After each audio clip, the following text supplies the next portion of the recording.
It started with a subtle shift. One evening, Claire told me she'd signed up for a new gym, a better one than the old one she used to go to. At first, I didn't think much of it. She had always been health conscious, working out here and there to keep in shape. It wasn't out of the ordinary, but this time felt different. She had been feeling a little down lately. Work stress, the usual. She said it was about time she took her fitness more seriously. I could tell she was excited, but the energy in her voice was a bit off, like she was trying too hard to sound enthusiastic. But I brushed it off. She was just starting something new. Nothing unusual about that. When Claire came home from her first day at the gym, she seemed to have a new glow about her. She was glowing, almost radiating with energy. Her face was flushed, but it wasn't the usual redness from exertion. It was something different, something lighter, freer. She kissed me on the cheek and went straight to the kitchen to make herself a smoothie. "Hey," I called after her. "How was it?" She smiled at me, her eyes wide and bright. "It was amazing, Nat. The gym is so much better than the last one. And my trainer, he's incredible." I nodded, not thinking too much of it. A trainer, huh? I didn't really care about the details. As long as she was happy, I was happy. The following week, she continued going to the gym every evening. And each night when she came back, there was this palpable change in her energy. She was more upbeat, more focused. It was as if the stress and fatigue that had been clouding her the past few months had lifted. And the way she carried herself, it was different. Her posture was straighter, her confidence more pronounced. She looked good, undeniably so, but there was something else too. Something I couldn't quite put my finger on. I had seen her work hard at the gym before, but this felt different. There was a certain determination in her now. It wasn't just about losing a few pounds or toning up. It was deeper than that. She seemed to be changing in ways I hadn't anticipated, and if I'm honest, I didn't know how to feel about it. By the third week, I began to notice something more unsettling. It wasn't just the way her body was changing, but her mood too. She was more distant when she wasn't at the gym, more distracted. When we'd have dinner together, her eyes would wander, her mind clearly elsewhere. When I'd talk about something, she'd nod, but her responses lacked the usual spark, the usual depth. It was like she wasn't really present with me anymore. And then there was the time we went out with some friends for a dinner party. Claire barely spoke, her focus never on the conversation. She kept checking her phone, responding to messages with a quick glance, then immediately putting it back down. I noticed it, and so did our friends. Afterward, when I asked her what had been bothering her, she just shrugged and said she was fine. But she didn't seem fine. She seemed preoccupied, lost in her own thoughts. Something wasn't right. One evening, I decided to follow her. It wasn't that I didn't trust her. It was that I was starting to feel like I didn't know her anymore. The person who had come back from the gym every night, full of energy and excitement, didn't feel like the woman I had married. There was an underlying tension, a sense of mystery that had crept into our relationship. It was a Friday night. Claire told me she was heading to the gym for a late session, and I told her I'd be home working on some things. But I wasn't working. I was watching her from the window as she left, climbing into her car and driving off toward the gym. I waited a few minutes and then followed. The gym was about 10 minutes from our house, a sleek, modern building with a glass front that looked more like a boutique than a traditional gym. As I pulled into the parking lot, I could see her car parked by the entrance. But there was something odd about it. The gym was closed. It was after 9 p.m. and the lights were dim. No one else was around, no other cars in sight. I parked my car a little ways down the lot, hidden behind some trees. I wasn't sure what I expected, but I was determined to see if my instincts were right. I watched as Claire walked toward the building, but instead of heading to the main entrance, she slipped around the side, toward a back door. My heart thudded in my chest. I didn't know what was happening, but something about it didn't sit right with me. A few minutes passed, and then a figure emerged from the shadows. It was a man, tall with dark hair, wearing a black hoodie and gym shorts. I couldn't see his face clearly, but I knew enough to recognize the way he moved. He was walking toward the back door, toward Claire. I sat there, frozen, my mind racing. Who was he? Was he another trainer? Or was this something else entirely? I didn't know what to think, but I knew that this wasn't a coincidence. It felt too strange, too planned. I couldn't just sit there. I needed to find out what was going on. Without thinking, I grabbed my phone and began recording. I didn't want to make a scene. I just wanted to see if I could catch a glimpse of what was happening inside. My hands shook as I filmed the scene unfolding before me.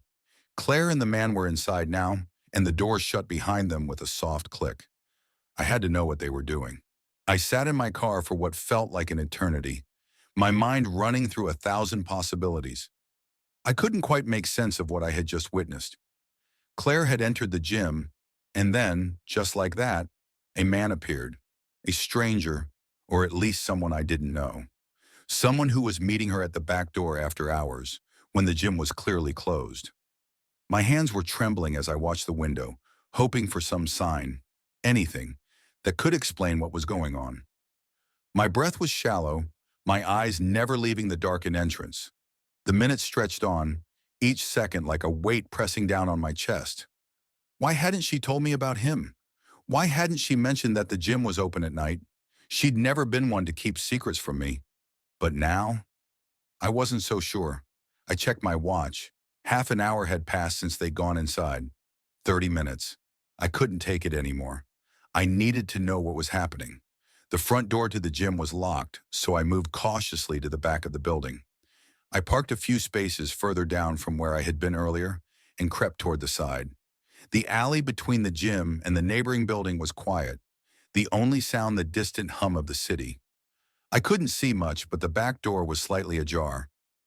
My pulse quickened, but I forced myself to take slow, steady steps. I couldn't back down now. I paused just outside the door, straining to hear any sound coming from inside. The faint sound of voices filtered through the crack. Claire's voice was unmistakable, but the other voice, deep, rich, sounded unfamiliar. I couldn't make out the words, but the tone was enough. It was a casual conversation, too comfortable for my liking. I pushed the door open just enough to peer inside, making sure I was hidden in the shadows. The gym's interior was dimly lit, the only illumination coming from the soft glow of overhead lights. I could see Claire standing near the counter, laughing at something the man had said. They were alone, but there was something about their interaction that made me uneasy. There was a familiarity between them, a connection I hadn't seen before. It was like they were in their own world, and I wasn't a part of it. I couldn't hear their words clearly now, but the man reached out, placing a hand on her arm. Just a touch, but it was enough to make my blood run cold. Claire didn't pull away. In fact, she leaned slightly into his touch, as if it was the most natural thing in the world. I couldn't stop staring. What the hell was going on? They spoke for a while, the conversation flowing smoothly. Claire laughed again, but this time it sounded different. The kind of laugh she had when she was genuinely enjoying herself, the kind I hadn't heard in weeks. And then, in a move that sent a chill down my spine, the man took a step closer. They were close now, too close. I could see the way their bodies were aligned, the way Claire's posture shifted as she leaned into him. It wasn't just friendly anymore. It was something else. Then, as if in slow motion, the man lowered his head, his lips brushing against her ear. Claire didn't pull away. She didn't even seem to notice how dangerously close they had become. I felt a knot tighten in my stomach, a sick feeling that something was terribly wrong. I stepped back, feeling like an intruder. What was I even doing here? What was I hoping to find? I wasn't sure, but I couldn't walk away now. Not when I had seen what I had seen. I stayed there for another 10 minutes, but nothing more happened. No kiss, no obvious signs of anything more than what I had already seen, but the look in her eyes. It wasn't the look I had seen the last few weeks.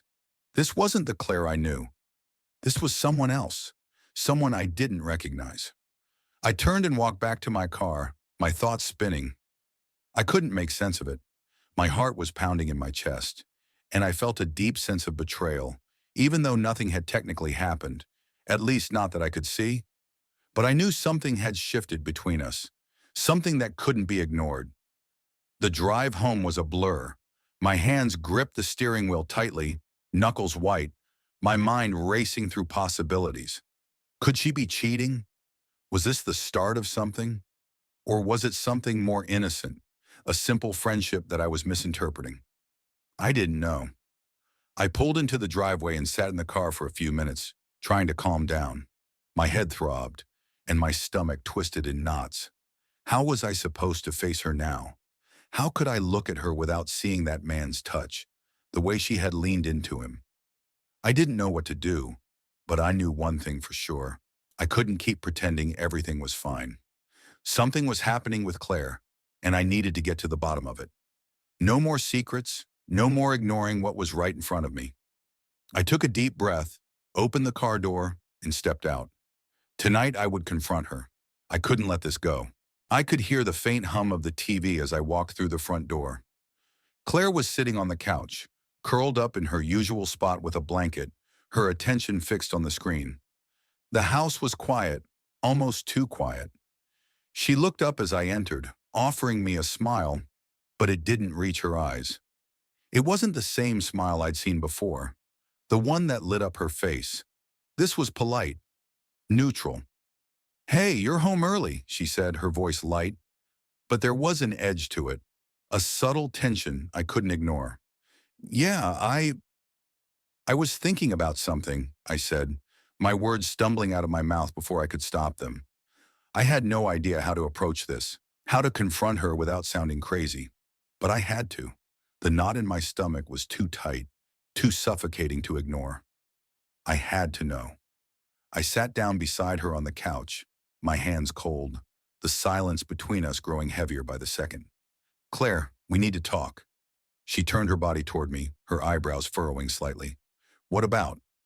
I hesitated, staring at my hands for a moment, trying to steady my thoughts. "I saw you tonight, at the gym." I couldn't hold it in any longer.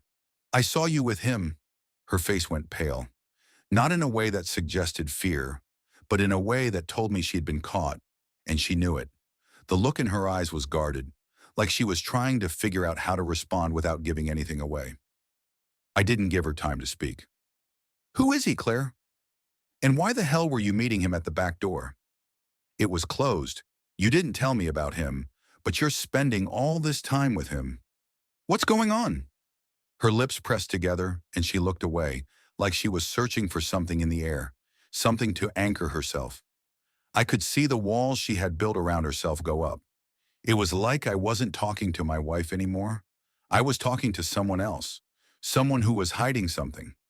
"Nat," she started, her voice strained. She didn't meet my gaze. Her eyes focused on the floor as if she were looking for the right words, words that might help her explain what she didn't want to say. "You don't understand." I could feel the anger building inside me. I hated that phrase. "You don't understand." How many times had I heard that from people, especially when they were trying to hide the truth? "No," I said, my voice tight. "I think I understand perfectly. You've been acting different. You're not the same. You're not the woman I married. And that guy, he's more than just your trainer, isn't he?" She didn't answer right away. The silence stretched between us, thick and suffocating. My heart was pounding in my chest. I wanted to yell, to demand answers, but I couldn't. Something told me this wasn't the time for that. If I yelled, if I pushed too hard, she might shut me out completely. I reached for her hand, my touch gentle. "Please, Claire, I need to know what's going on. If it's nothing, if I'm just overreacting, then I'll back off. But I can't keep pretending everything is okay when I know something's wrong." She finally looked up at me, her eyes dark and unreadable. Her lips trembled, and for a moment I thought she might cry. But she didn't. Instead, she pulled her hand away, standing up and walking toward the kitchen. I followed her, unable to stay where I was, unable to sit still while she kept things from me. She stood at the counter for a long moment, her back to me, as if she were trying to compose herself. "I didn't want you to know," she said quietly, her voice barely above a whisper. "I didn't want to hurt you, but it's not what you think." I took a step closer, my chest tightening with every word. "Then tell me what it is, Claire. Please." She turned around slowly, her eyes filled with something I couldn't place. Guilt, regret. "It's just that I've been going through a lot lately, Nat. The stress from work, everything. And when I started working with Ethan, he helped me. He helped me feel better about myself." I felt a pang in my chest. Ethan. So that was his name. But there was something in her voice, the way she said it, so detached, like she was talking about someone who was more than just a trainer. "You're telling me you're just working out with him?" I asked, my voice rising despite my attempts to stay calm. "Is that really all it is, Claire? Just working out?" Her face fell, and I could see her swallowing hard, like the words were lodged in her throat. "I don't know how to explain it, Nat. He's He's become more than just a trainer to me. It's not about fitness anymore. It's about everything else. He listens to me. He understands me in ways you don't. I—" She stopped herself, her eyes wide with realization, like she had just let something slip she hadn't meant to say. My heart sank, the weight of her words hitting me like a ton of bricks. "So what? You're saying you've been confiding in him? You've been getting close to him because I don't listen? Because I don't understand you?" My voice was sharp now, bitter. Every word felt like it was being ripped out of me. She opened her mouth to speak but paused, her eyes welling up with tears. "I'm sorry, Nat. I never meant for it to happen this way. I didn't want to hurt you. I just—" "You just what?" I cut in, the frustration bubbling up. "You just found someone who makes you feel better about yourself? Who listens to you? Who makes you feel understood?" Her face crumpled, the tears spilling over. "I didn't mean for it to go this far. I didn't mean for anything to happen. But it's not just him, Nat. It's everything. I've been lost, and I didn't know how to come back to you." I froze, her words hitting me like a punch to the gut. She had been lost? Lost to me? How had I missed it? How had I been so blind? "I didn't know how to talk to you anymore," she continued, her voice breaking. "You've been distant too, Nat, and I didn't want to lose myself." I didn't know what to say. I stood there, my heart heavy with confusion and hurt. Everything felt like it was slipping through my fingers, and all I could do was stand there frozen, unable to process what was happening. Her words hung in the air, thick with unsaid things. I stood there, my chest heavy, my heart thudding in my ears. She hadn't meant for any of this to happen. She'd been lost, she said. Lost to me. The realization hit like a hammer, breaking apart everything I thought I knew about our life, about her. "I've been trying to fix myself, Nat," Claire continued, her voice quivering, eyes darting away from mine. "But every time I try to talk to you, it's like you're not there. I needed someone who would actually listen to me, someone who would understand what I was going through."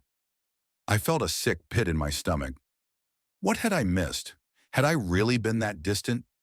I'd thought we were fine. Sure, we'd had our struggles, but hadn't we always worked through things together? Now it felt like the ground beneath my feet was crumbling, and I had no idea how to stop it. "I'm sorry, Nat," she whispered, her voice barely audible as she wiped the tears from her eyes.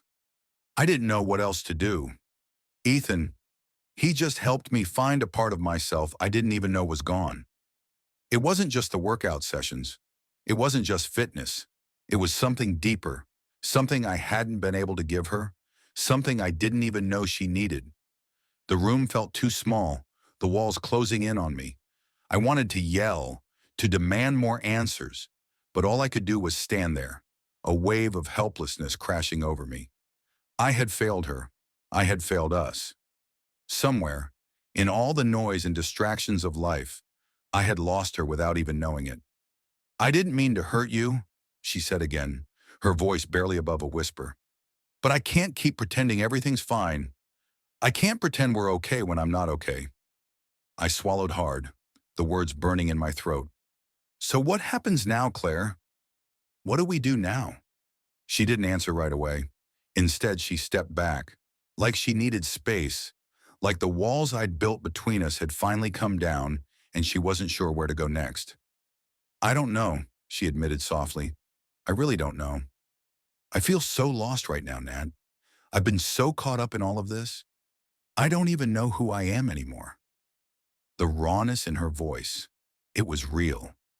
I could hear the pain in her words, the confusion that mirrored my own. She wasn't the woman I thought I knew, and maybe I wasn't the man she needed anymore. "I don't know what to say," I muttered, my voice cracked. "I want to fix this, Claire. I want to make things right. but I feel like everything's falling apart. She looked at me, her eyes filled with a sadness that cut through me like a knife. I don't know if I can fix it, Nat. I don't know if I can fix me. Her shoulders shook as she took a step back, as if she were afraid of what might happen if she stayed too close. The tension in the room was unbearable. My mind raced through memories, through all the little things I'd missed, the moments I hadn't paid attention to, the cracks in our connection I'd ignored. But the truth was, I didn't know how to fix it. I didn't even know where to begin. I love you, I said, my voice softer now, but I don't know what's going on anymore. I don't know what happened to us. Her lip trembled, but she didn't cry anymore. She was trying to hold herself together, but I could see the strain, the exhaustion in her eyes. I love you too, she said quietly. But sometimes love isn't enough. Her words were like a punch to the gut. What does that mean? I asked, my voice barely above a whisper. She hesitated, and for a moment, I thought she might say something else, something that might change everything. But instead, she just shook her head slowly, as if she were trying to escape her own thoughts. I don't know, Nat. I don't know what to do anymore. I need time. I need to figure things out. The words cut through the silence between us, and I felt a sharp pain in my chest. Time? Time for what? To decide if she still wanted me? To figure out if Ethan was going to be a part of her life from now on? Are you seeing him? I asked, my throat tight, my chest heavy with fear. Is there something going on between you two? Her gaze flickered, just for a second, but it was enough. I saw the hesitation, the way she looked away before answering. It's not like that, Nat. Not yet. But I can't keep pretending that nothing's changed. I can't keep lying to myself. That was the final blow. She didn't say it outright, but I could hear it between the lines. There was something there, something I wasn't a part of, something that had taken root while I wasn't paying attention. I felt numb, as though I had been struck by something I couldn't outrun. The weight of the situation settled around me like a fog, cold and heavy, suffocating every bit of clarity I had. I think I need to go, Claire said softly, her voice breaking the silence. I need to be alone for a while. I don't know what I want right now. Where will you go? I asked, the words slipping out before I could stop them. My heart was breaking, but I had to know. I don't know, she answered, her voice distant, but I need to figure things out. She turned and walked toward the door, slowly, almost as if she were walking away from something she couldn't bring herself to face. I didn't know if she was walking toward Ethan or just toward herself, but it didn't matter anymore. I was losing her, and nothing I said or did would bring her back. The door clicked shut behind Claire, and I was left standing in the living room, alone. The silence that followed was suffocating, wrapping around me like a vice. The weight of everything, of what I had just learned, of what was unraveling, pressed down on me.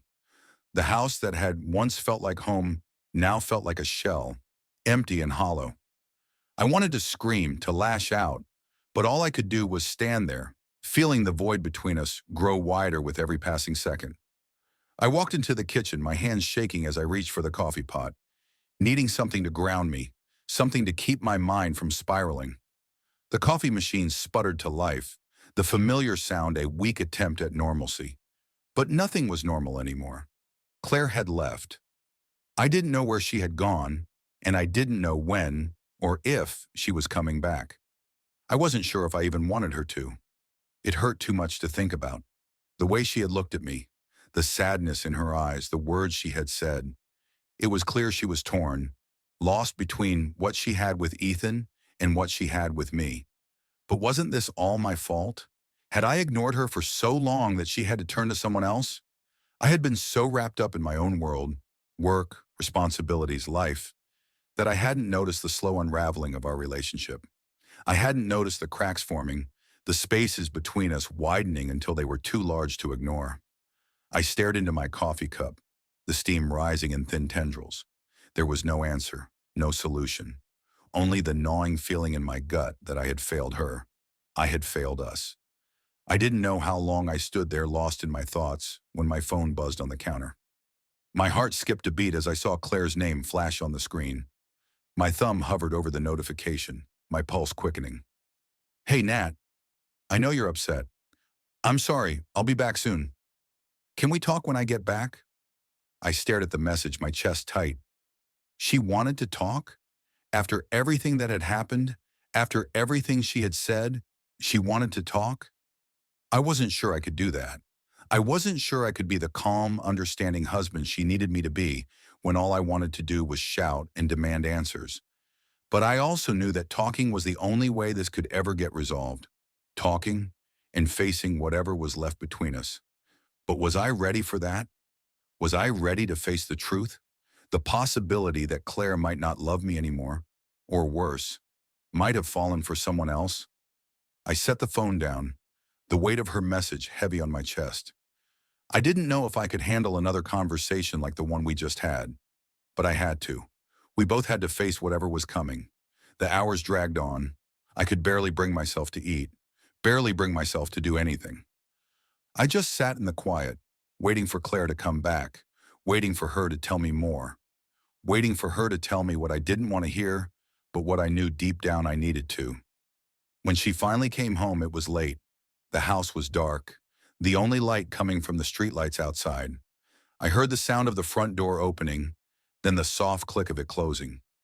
She didn't say anything at first. She didn't have to. The silence between us had taken on a new weight, one that was harder to bear than any argument, any confrontation.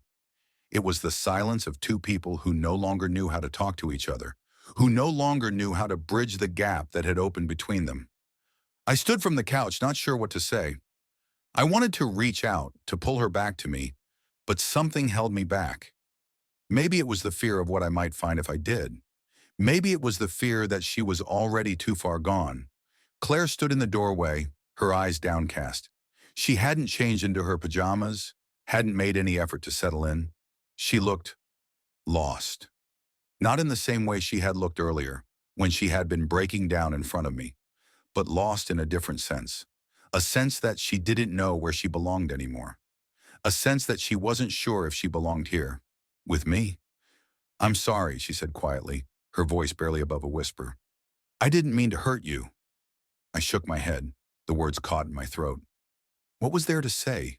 I didn't know if I was angry, sad, confused, or all of it. I didn't know if I could still trust her or if I should just walk away. But then I saw it, something in her eyes. It wasn't just guilt or regret. It was fear. Fear of what was coming next. Fear of losing me. I wasn't sure if it was too little, too late, but I had to know. "What happens now, Claire?" I asked softly. My voice cracked, the question heavy in the air between us. She closed her eyes as if she were bracing herself for the truth. "I don't know, Nat. I really don't know. I don't want to hurt you, but I can't keep pretending I don't have feelings for Ethan." The words hit me like a punch, and I staggered back a step, as if the force of them had physically knocked me off balance. She had feelings for him, after everything we had been through, after everything we had shared. "I don't know how to fix this," Claire continued, her voice shaking. "I don't know if I even can, but I'm so torn, Nat. I don't know what to do." I swallowed hard, the lump in my throat growing. This wasn't just a moment of confusion or a temporary problem. This was bigger. This was something I couldn't fix just by apologizing, by trying to be the man I thought she needed. This was about something deeper, something that had already taken root. "I think we need time apart," she said, the words coming out slowly, like she was testing them on her tongue before committing to them. "I need to figure out what I want, and I think you need to too." I wanted to argue, to fight for us, but I couldn't. I couldn't force her to stay if she didn't want to. I couldn't change the fact that she was lost, and I was too. "Okay," I said, my voice hoarse. It was the hardest thing I had ever said. "Okay, Claire, I'll give you time, but I don't know if I can keep doing this." Her eyes welled up with tears, and for a moment I thought she might collapse right there. But she didn't. Instead, she took a deep breath and nodded, as if she knew this was the only way forward. "I'm sorry," she whispered again, and then she turned and walked away, leaving me alone in the silence. The same silence that had swallowed everything we had once known. The days that followed Claire's departure felt like they belonged to someone else's life. I moved through them in a haze, barely aware of the hours passing, the world outside. The house was too quiet, the empty spaces too loud. I didn't know if she was coming back. I didn't know if I wanted her to. Claire had given me space, and I had taken it. But the more space I had, the more I realized that the distance between us wasn't just physical. It was something deeper, something that had grown over time, something I had failed to recognize until it was too late. I spent the next few days working through my thoughts, trying to make sense of everything. I couldn't stop thinking about Ethan. I couldn't stop thinking about the way Claire had looked at him at the gym, the way she had spoken about him, so carefully, like she didn't want to say too much, but couldn't help herself. It hurt in ways I hadn't known were possible. It wasn't just about the physical attraction. It was the emotional connection, the one I had failed to provide her. I had spent so much of our relationship assuming that we were fine, that things would work themselves out. But nothing ever does. Not when you stop paying attention. Not when you start taking the other person for granted. I called my best friend Sam the night after Claire had left. He'd known about our issues, had seen the tension between us, but I could tell from the tone of his voice that he hadn't realized how bad things had gotten. "You really think it's over?" he asked, his voice unsure. "I don't know," I said, running a hand through my hair, staring out the window at the darkening sky. "I don't know what to do anymore, Sam. I'm just lost." "You know what she wants, right?" Sam asked quietly, like he was treading carefully. "Time. Time to figure it out. Do you want her back?" I paused, the question echoing in my mind. Did I want her back? Of course I did. But the more I thought about it, the more I realized that I didn't just want her to come back for the sake of things being normal again. I wanted her back because I still loved her, because I still believed that we could fix this. But I also knew that I couldn't force her to come back if she didn't want to. "I don't know," I said finally, my voice shaky. "I want her to choose me. Not because she has to, not because it's the easiest option, but because she wants to, because she still loves me." Sam was quiet for a long time, and when he finally spoke again, his words were blunt. "Oh, you can't wait forever, Nat. You need to decide what you want too." That hit me harder than I expected. He was right. I had been so focused on what Claire needed, on what Claire wanted, that I hadn't even stopped to think about what I needed, what I wanted. The next few days were a blur. I went through the motions, work, the gym, barely speaking to anyone outside of a few necessary conversations. I couldn't sleep, couldn't eat, couldn't stop thinking about Claire. But I knew that I couldn't let this drag on forever. She needed time, but so did I. I needed time to figure out what was left of me without her. Then one afternoon, she texted me, "Can we meet?" My heart skipped in my chest. I hadn't heard from her in days, hadn't seen her, and now she wanted to meet? I immediately agreed, my fingers trembling as I typed out a reply. We decided to meet at a small cafe halfway between our places, a place we'd gone to on our first few dates. The irony wasn't lost on me. It felt like we were going back to where it all began, but I wasn't sure we could ever get back there. When I arrived, she was already sitting at a corner table, her eyes hidden behind dark sunglasses, her hands folded on the table in front of her. She looked different, more tired, more worn down, but there was something in her eyes that made me pause. The weight of everything was still there, but it was tempered with something else, something softer, something that made me think maybe, just maybe, there was hope for us. I sat down across from her, the space between us feeling monumental, even though we were just a few feet apart. "I don't know what I'm doing anymore," Claire said softly, her voice raw. "I don't know if I can fix this. If I can fix me." I wanted to reach out, to take her hand, to tell her that we could fix it together. But something stopped me. I needed to hear her, really hear her, before I said anything. "I don't think I can keep going, Nat. I don't think I can keep living this way. I'm not sure what's left of me to give anymore." My chest tightened, my heart shattering with every word. I had never seen her so defeated, so broken. It wasn't just the strain of our relationship, it was the strain of everything she had been holding in for so long. "I don't want to lose you," I said quietly, my voice breaking. "But I can't make you stay. I can't make you choose me if you don't want to." There was a long silence, and for a moment I thought she might leave without saying anything. But then she took a deep breath and looked up at me. "I don't know if I love you the way I used to," she said, her voice barely a whisper. "But I do love you, Nat, and I don't want to lose what we had. I don't want to lose us." I felt a tear slip down my cheek, but I didn't wipe it away. This was the moment I had been waiting for, but it wasn't the clean-cut answer I had hoped for. It was more complicated than that. We were both more complicated than that. "I can't promise you that things will go back to how they were," she said, her eyes filled with a raw vulnerability I hadn't seen in a long time. "But I want to try. I want to work through this. Together." I nodded, my chest full of emotions I couldn't even begin to describe. This wasn't the resolution I had imagined. There was no perfect, happy ending. But it was a beginning, a new chapter maybe, and for the first time in a long while, I felt like I had something to fight for. "I'm willing to try too," I said, my voice steady now, even though my heart was still racing. "But it's going to take time. It's going to take work, and I'm ready for that." Claire smiled, a small, hesitant smile, but it was enough. It was the first time in days that I felt like we had taken a step forward, not just in words but in actions. We both had a long road ahead, but at least we were walking it together. And for now, that was enough.